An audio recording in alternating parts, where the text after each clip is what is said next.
Ciao everyone and welcome to episode 15 of Voices of Italy Beyond La Dolce Vita.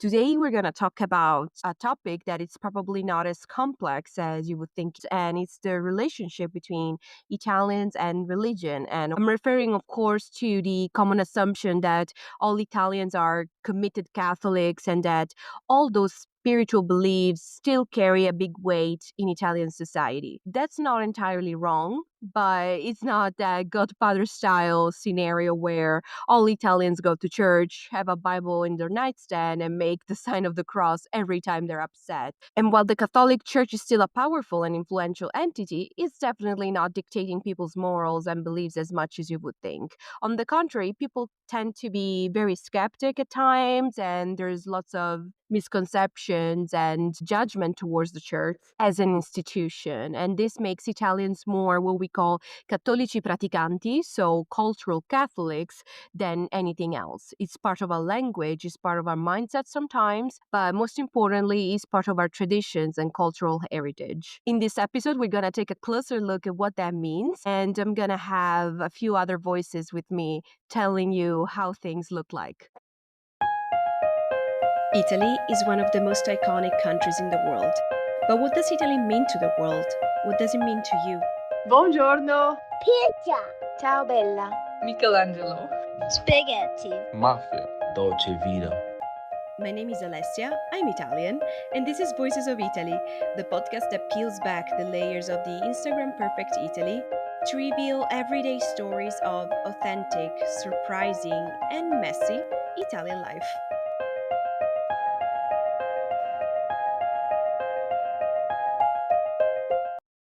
If someone asked me about my religious beliefs today, it would be more complicated than ever to give an honest answer and a short answer, most importantly. The truth is that I had a pretty standard Catholic upbringing, like most Italians. So the Bible and its teachings have been around in my education and social life growing up. Also, in Italy, religion, or maybe more correctly, Catholicism, is not simply part of your private life, your private sphere of life. It's also included in our school education.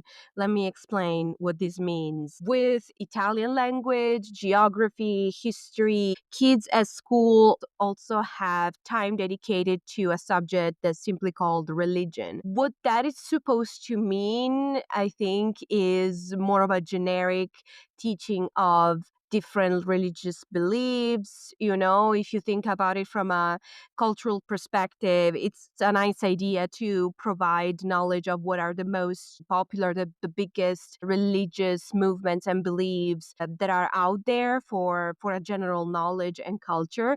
However, how that actually looks like in real life is a Catholic class, basically, with the teacher that is usually someone, obviously a Catholic, but also someone that maybe is in their private life also very close to the church. Maybe, not necessarily, I'm not referring to a priest, for example. That's more maybe boomers, that generation that still had priests and nuns teaching in schools. But nowadays, yeah, it's usually simply people that already collaborate with the church, that are part of that community, and that also have a career in teaching. And unfortunately, also the content accordingly is more focused on Catholicism. And in the past, this wasn't really an issue, of course, as this was perfectly normal for parents who obviously were also Catholic most of the time,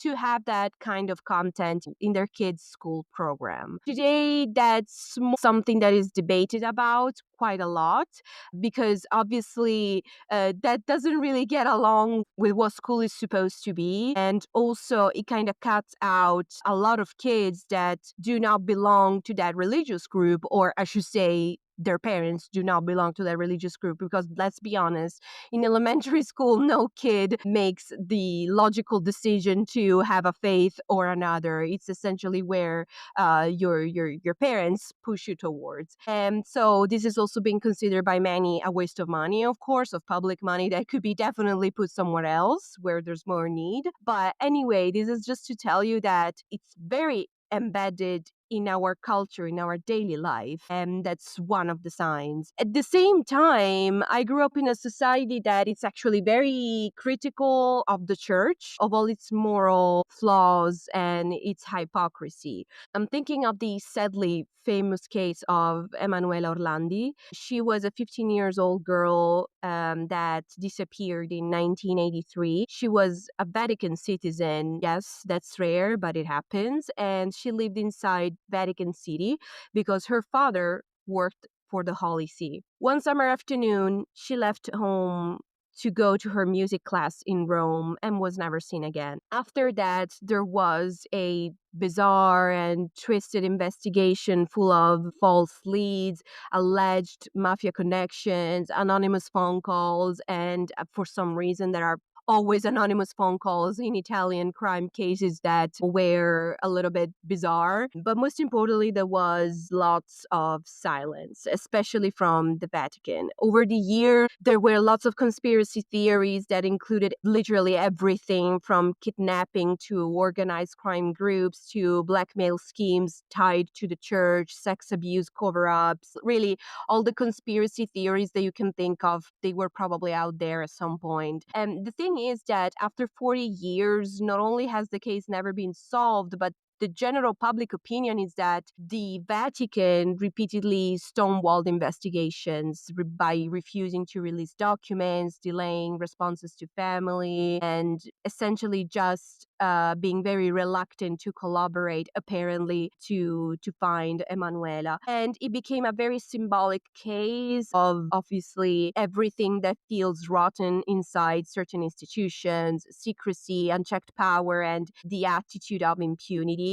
The case even became the subject of a documentary called The Vatican Girl on Netflix. And I feel like it's really a good example of something that I guess lots of Italians would have really no problem imagining that the church could potentially be involved in, if not in the disappearance, but in the cover up, which says something. It says that people kind of easily believe that the church is corrupted, and when people say culturally Catholic but skeptical to the church, this is definitely what they mean. I actually found out that that's an actual definition, culturally Catholic. The equivalent in Italian, I would say, is cattolico non praticante. It just literally means I'm a Catholic, but I don't practice it. And I think it's just what it is for a lot of people. And the definition of cultural Catholic just refers to that, to being Catholic primarily due to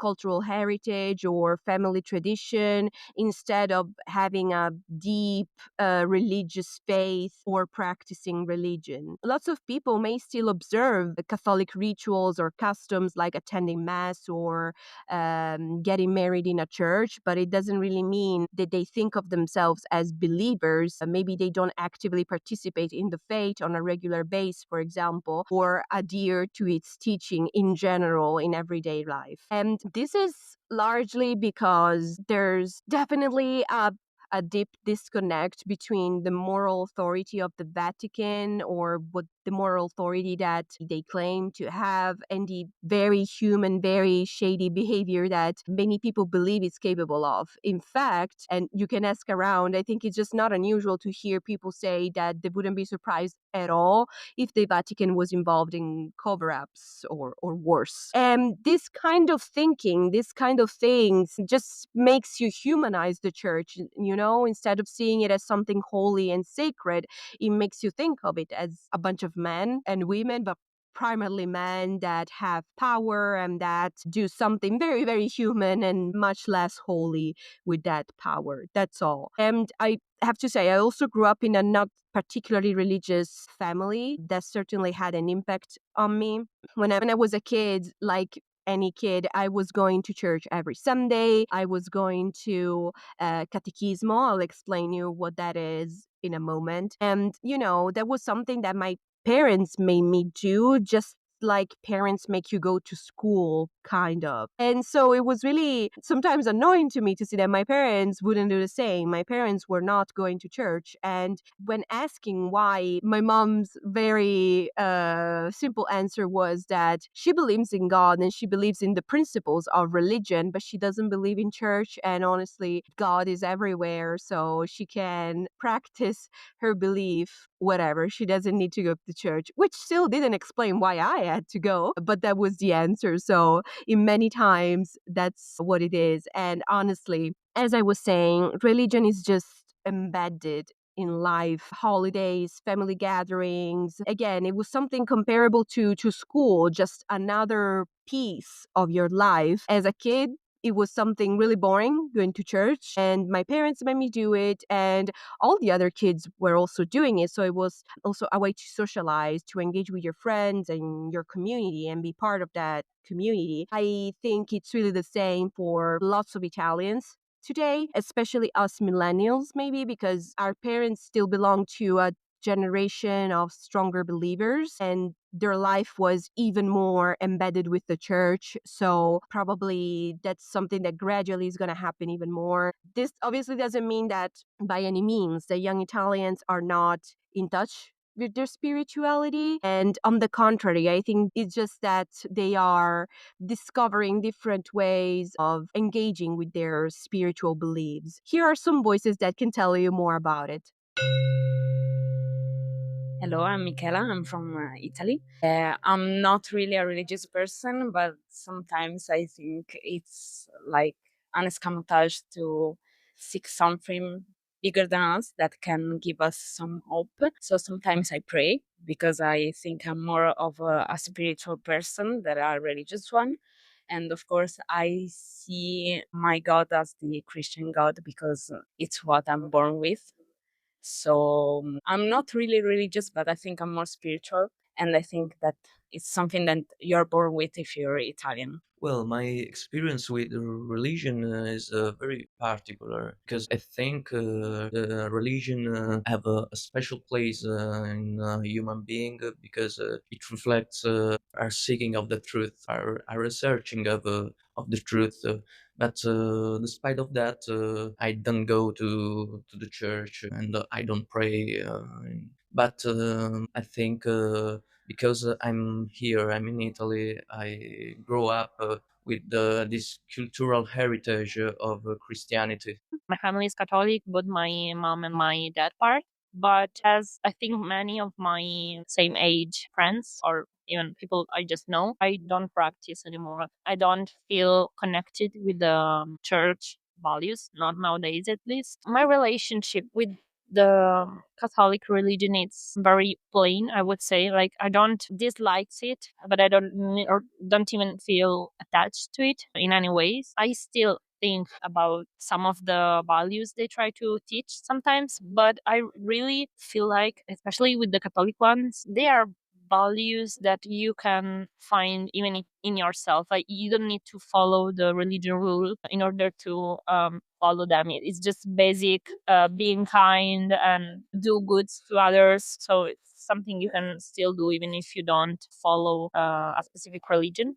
Since I am Italian and I live in Italy, I might say that I am a Catholic because most people in Italy are Catholics, even though I nowadays especially I'm not really following all the practices of that religion, such as reading often the Bible, going to church. But I can say that since I was a kid, I got, for example, baptized. My parents used to send me to catechism. So when you're a kid, you do the things that maybe the religion teaches. But when you grow up, you tend to go away from it, maybe because you become more independent. So that was my experience personally. Even though I have to say that I do share the values of the religion, the Christian religion I'm talking about here, such as helping others, being kind to fellow humans, not lie, be a good person. since also one of our voices mentioned catechismo, I think we should explain what that is really about and what we mean, because it doesn't fully match the general definition of catechism, because that refers to a general summary of the principle of Christian religion in the form of questions and answers used for religious instructions. So that's the general definition of catechism. But what Italians mean when they say that they go or went to catechismo is the essentially the weekly parish classes that usually you go to between the age of 7 and 13, more or less, where kids learn the basics of the creed, the prayers like Our Father and Hail Mary, the sacraments, Bible stories, even to do what to do during the mass, like when to stand, to kneel, and when to make the sign of the cross, this kind of thing. And usually happens in your local church hall or classroom and is led by volunteer catechists, that are usually lay people or clergy. So, in general, Catholicism is obviously in the background of your life. And the thing is that that's all it is. It doesn't really give you the chance to actually feel Catholic, not really. It doesn't give you the chance to choose to be one. You're just told to do it, and you're introduced to it and gets explained to you. It's definitely different than choosing it.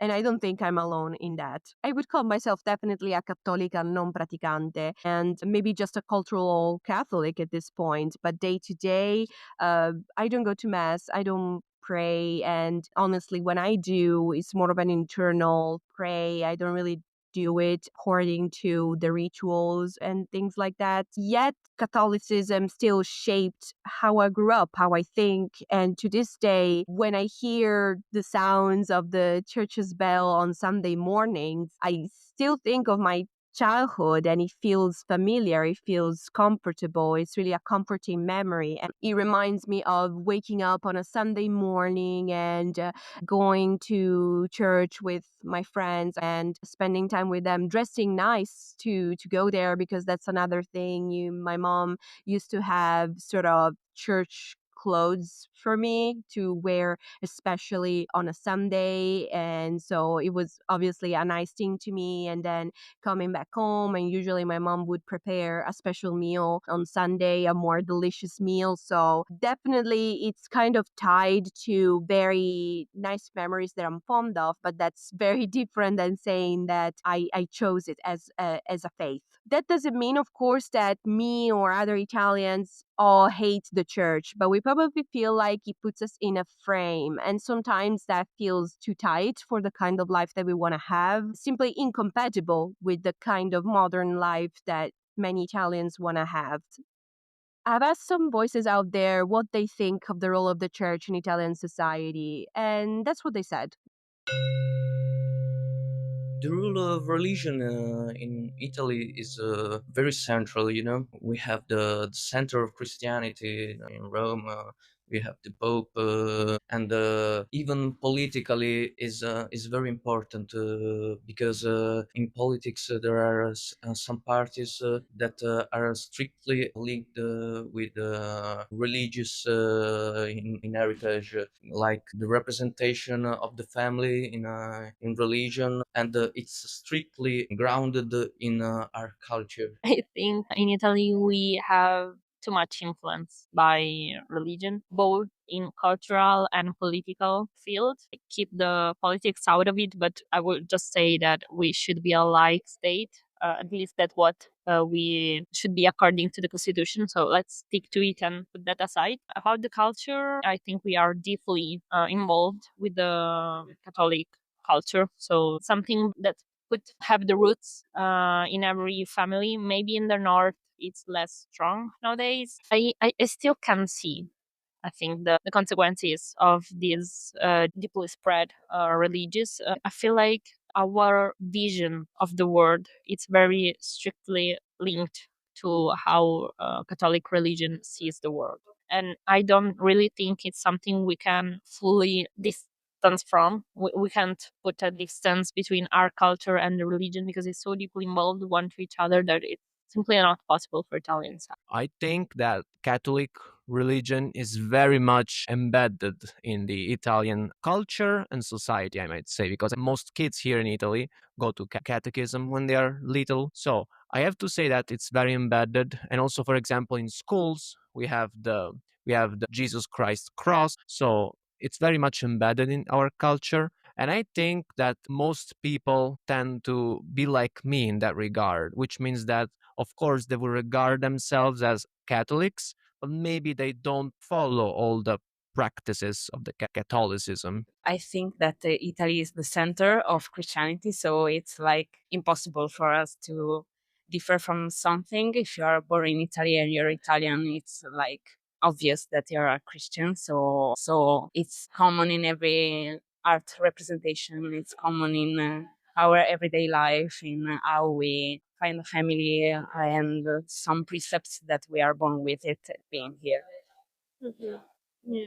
Those voices were all, as you can hear, young people. And I have to say, I was quite surprised to not hearing a more hostile approach to the church. I would have thought people were generally more critical, but it's true that you can practice certain beliefs in your life, like being good to others and, practicing solidarity and not lying, even without a religion to make you do it. And again, Italy is still a Catholic country, even though there is a shift from organized religion to private spirituality. Catholicism is still the prevalent one. For example, according to Ipsos, which is a global market research and public opinion group, in a 2023 poll, 61% of Italians said that they identify as Catholic,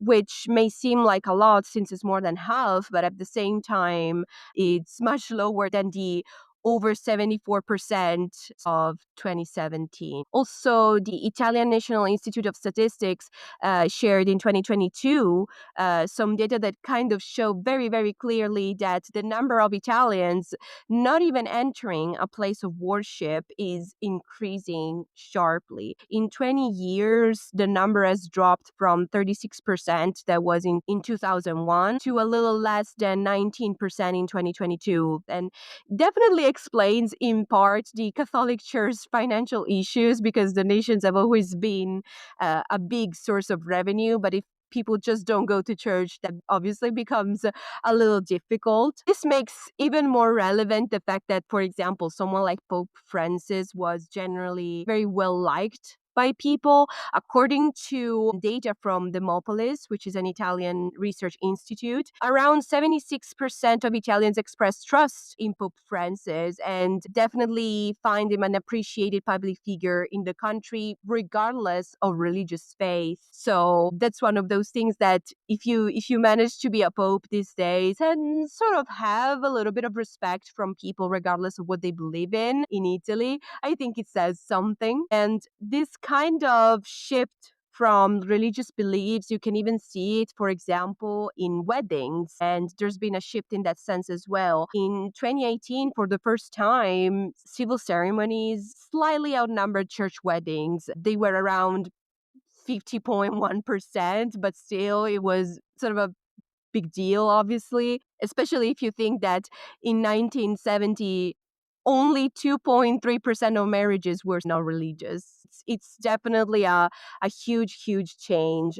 Trends usually vary regionally. That's noticeable as well, both if you look at the percentage of people that practice and, as I was saying, for the weddings, the percentage of people that decide to get a religious celebration. In North Italy, usually people go more for civil ceremonies, while in the South, people still practice more and go for religious ceremonies. That's still a trend that is going on these days. Yet, if you want to talk about it from a cultural or national identity point of view, it's really undeniable. Catholicism is part of our identity. Just think about the word papabile, which is a word that only exists in Italian. And it just literally means when someone is a great candidate for a specific role. It was obviously originally tied to the Pope, someone that was a great candidate to be Pope. But today it's a general term that could be used for any role to refer to somebody that has what it takes to get that kind of role. But the relationship between the Italian state and the Catholic Church historically has been quite complex, unlike what most people could think. And this complicated relationship partly comes from a very specific moment in history when the Patti Lateralensi or Lateran Pacts were introduced. They were signed back in 1929 between the Italian state, back then under Mussolini, and the Vatican. They were a big deal, definitely, because for almost 60 years before that moment, the Pope had been kind of unhappy with the status quo. After Italy unified in 1870 and took over Rome, which wasn't always the capital at the beginning. When Italy became a country for the first time, Turin was actually the first capital, and shifted to Florence and eventually to Rome. But when it did, the Pope refused to recognize the Italian state, and there was a real standoff going on. So the Lateran Pacts were like a peace treaty. Italy said, fine, you get your own tiny independent country, the Vatican City, and in return, the church recognized Italy as a legitimate state. They also agreed that Catholicism would be the state religion back then, and that the church would get some financial compensation for all the land and the power that it had lost. Only in 1884, Italy updated that deal, and Catholicism stopped being the official religion of the state. So it's a quite recent development. The new system that was introduced is called Otto per Mille. It lets taxpayers, when they do their tax return, the possibility to choose to give a small portion of their taxes to a religious group or to the state itself. Over the years, there have been several cases, some more relevant, some not, of Italian politicians that publicly expressed certain ideas or their religious beliefs, sometimes sparkling debate and controversy for it, because Italy is supposed to be a secular state, so politics and religion are supposed to be separated and not influence each other. But obviously, if we talk about prominent politicians, Matteo Salvini, the Prime Minister Giorgia Meloni herself, they often use religious symbols in their political discourse. Matteo Salvini, in particular, is being many times accused to make an instrumental use of faith for political purposes. And same for Giorgia Meloni, as she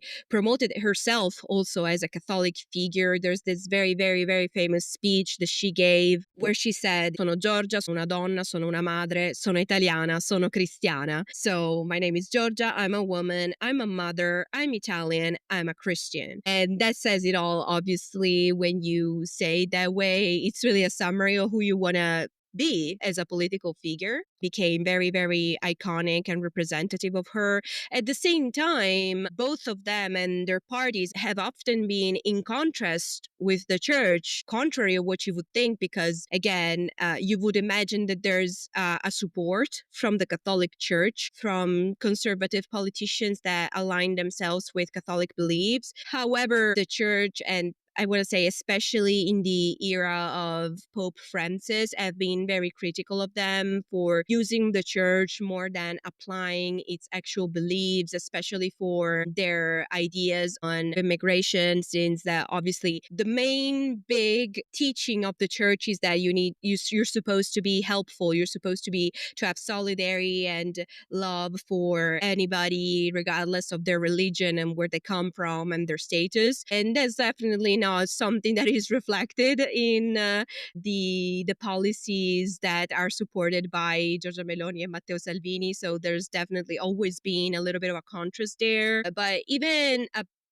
big Italian name like Silvio Berlusconi had that kind of conflict because he always referred to his Catholic faith, but in his private life and numerous sex scandals have generated tensions with the church. But despite this, he maintained cordial relations with the Vatican, trying to balance his public image with the moral expectations of the church, which I have to say fueled in a lot of people even more of a mistrust towards the church that is willing to be very forgiving towards a powerful man that maybe just steps in a church and expects to receive the same treatment of someone really faithful and that respects the teaching while maybe being very critical towards people, for example, in the LGBT community, and denying them to be part of the church community and receiving the sacraments, which is something that, again, was generally very appreciated about Pope Francis, that said, people have no problems if I give my blessing to a corrupted man that comes into church, but then they have a problem with me giving a blessing to a gay person. And come on, try to say that that's not reasonable. So in general, I guess it's very common to find Italians that are very critical, not if you choose obviously Catholicism as your faith, not if you're a Catholic, but of the church as an institution, of how intrusive it is in our state institutions. And there's countless debates, especially on TV, when it comes to schools, for example, not only for religion as part of a school program, as I was mentioning before, but even for the presence of religious symbols. Parties like Lega Nord and Fratelli d'Italia have always defended really strongly the presence of the cross in Italian classrooms, while the civil society usually says that religious symbol has nothing to do with school. And honestly, that's my opinion as well. It's part of our cultural heritage, and nobody can deny that. It's just that school is school, and catechismo is catechismo. If you want your children to be exposed to Catholic teachings, but it has nothing to do with private school, and it has nothing to do with your culture. It's something that we study already. We don't really need the religious symbols there to remind you just next to the portrait of the president of the republic. That's it just doesn't make any sense, logically speaking, to me. And even without all this, just look at how people celebrate what's supposed to be one of the most important religious holidays, Christmas. It's all about food and family, way more than midnight mass. I think I can only count one or two occurrences, 1 or 2 years in my life where I went to church for Christmas. It's just also like trying to not see how Italy is today. And I come back to this a lot in this podcast because I think there are lots of politicians that like to think of Italy in a way that simply doesn't exist, to an Italy that simply is not the way they describe it. So they're defending a country, a society, a population that is just in their nostalgic mind. And they have all the right to think about it fondly. It's just that if you're a politician and you're supposed to run a country, you're supposed to run the country as it is, as people want it to be, as people are choosing to live it, and not as according to your individual beliefs. And that's part of the problem, I guess, when you think about the church and you see people's inconsistency in the practices, in their beliefs, and the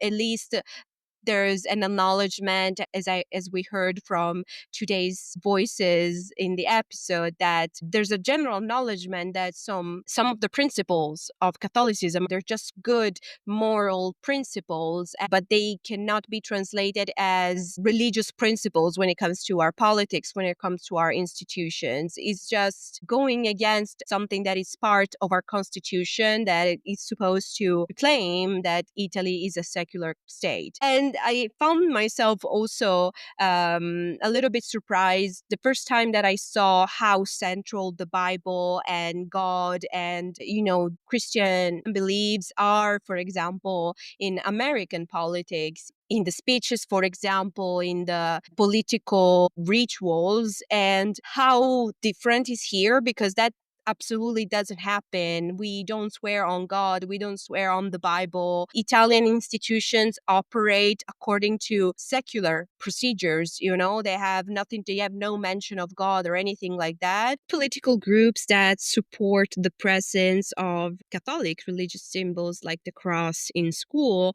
are definitely not as supportive when it comes to even exposing kids to other religious beliefs. A recent case that really was all over the news, one of those quick sparkles that are all the time on Italian newspapers and TV, was about a school trip organized by a kindergarten for one of its classes, and the trip was to the Islamic Cultural Center. It was in Treviso, in that area. In that occasion, an imam explained the 5 pillars of Islam and demonstrated Muslim prayer postures. So there were lots of photos circulating showing the children kneeling as they were imitating him. And the vice president, Matteo Salvini, slammed the visit on social media as it was hidden Islamization of Italian schools, accusing the teachers of indoctrinating children and mocking the notion of reciprocity between faiths. This is just an exaggerated reaction. It's one of those things the parents of the kids knew about it. It was promoted by the kindergarten and the teachers, and it was absolutely nothing that was done, with that intent. That's what, again, the parents and the school are saying, but there was an opposite reaction from our government. Even the education minister, Valditara, immediately asked the Veneto Regional School Office to verify that the trip was allowed, was properly organized following parental consent. But again, it was confirmed that there were no irregularities. The visit complied with all national and regional guidelines. The school leadership and parents were aware. This is really one of those things of our political debate that I am more frustrated with, because everything becomes this sort of cultural appropriation or brainwashing emergency. There's no opening, there's no dialogue, and not even an attempt, not even a pretend attempt to look like, we are a secular state and we should talk and behave accordingly, or at least encourage our children to be open-minded and to teach them to be open and kind and experience different things. The school's leadership and the Union of Islamic Communities defended the initiative pretty strongly as a valuable moment of intercultural dialogue, stressing that no child was forced to pray and that the families had been fully informed and consenting in everything, every step of the project. So I don't know, those parents, I suppose, are Italian parents, and if they say yes, if they approve something like that, I really don't see what the problem is. Catholicism, as we've been saying, is no longer a belief system for everyone. It's become in many ways a cultural operating system and is in the background of our lives, shaping our values and habits and family moments, even for those who don't believe. But that's definitely different than saying that all Italians are or should be, according to some politicians, Catholic. What about you, my dear listeners? Do you see religion as part of your life or just something that you inherited from your upbringing? Let me know your thoughts, and remember, you can send a voice message on Instagram or completely anonymously via SpeakPipe. You can find everything in my link in bio on Instagram. I would love to hear all your stories, whatever your faith or personal beliefs. Thank you so much for listening to this episode of Voices of Italy. If you enjoyed it, share it, leave a review, and follow the show so you don't miss what's coming next. Ciao! And if today's episode got you thinking about faith, doubt, and the very human side of religion in Italy, I highly recommend watching Abemus Papam by Nanni Moretti. It's funny, touching, and surprisingly deep, just like our country's relationship with the church. Give it a watch and let me know what you think.